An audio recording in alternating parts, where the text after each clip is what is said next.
Cormoule-Soulès, je représente aujourd'hui l'association des parents du Collège des Salières.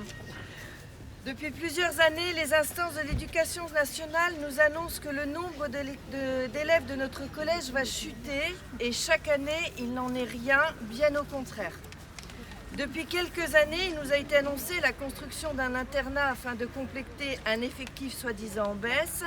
Ce projet, qui a été accueilli avec une certaine fraîcheur au départ de la part de tous, nous a été présenté comme un atout pour conserver nos élèves, une source d'inscription puisqu'il n'y a que très peu d'internats sur le département et aucun dans la grande zone rochelaise.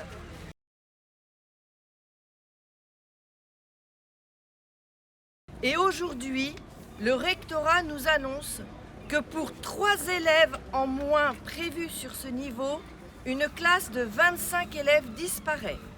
Le calcul est vite fait. Cette année, 6 classes pour 150 élèves et l'an prochain, 5 classes pour 147 élèves.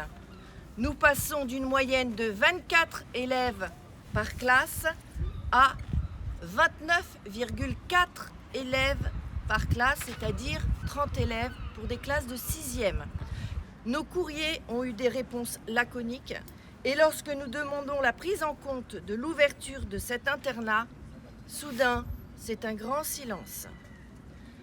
Pour nous, Association des parents des Salières, ceci est intolérable.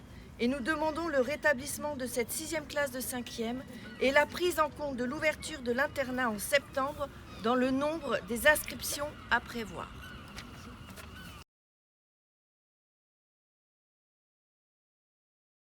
La dotation horaire proposée par l'administration revoit les moyens alloués à l'établissement à la baisse.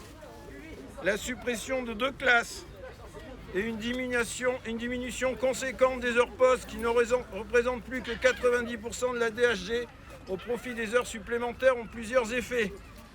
Tout d'abord, une hausse des effectifs par classe, 30 élèves, et cela sur le niveau 5e concernant des élèves jeunes et peu autonomes dont les apprentissages ont déjà été fragilisés par 2 années d'épidémie que nous n'avons pas fini de traverser. Le second est une dégradation des conditions de travail de plusieurs enseignants déjà fatigués par le contexte sanitaire et qui se verraient contraints de donner des compléments de services ailleurs.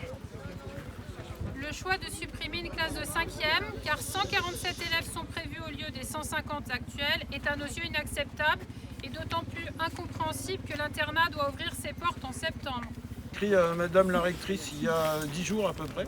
Et ce matin, en fin de matinée, nous avons reçu une réponse qui nous dit être conscient, enfin comprendre ce que nous évoquons dans notre courrier, à savoir la fermeture des classes et un taux d'heures supplémentaires conséquent.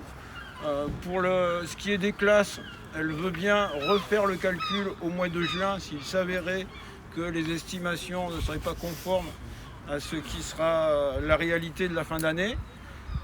Et pour les heures postes, nous avions demandé la création de 9 heures. Elle nous a accordé ce matin 3 heures postes sur les 9 demandées. Alors là, on va faire le point sur cette réponse. On l'a juste reçue, donc on travaille en groupe et en collectif. 3 heures, c'est mieux que rien, c'est une réponse qui amorce un petit peu les choses. En tout cas, sur la fermeture des classes, on a donc décidé de laisser la fiche, car les 2 classes fermées sont toujours fermées, éventuellement rediscutées au mois de juin. Et en ce qui concerne l'internat, dans le courrier, ça n'est pas évoqué. Aucune référence à l'internat. Alors qu'ils ont été totalement partie prenante pour et ça veut dire le faire accepter. Qu'aucun 5e ne pourra intégrer un internat étant donné qu'on est déjà à 30 par classe.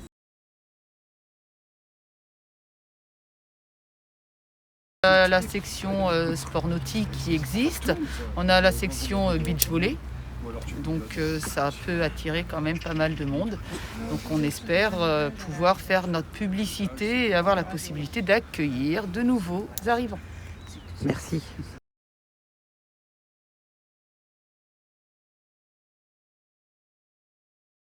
On ira ensemble sur savoir quelle position on prendra.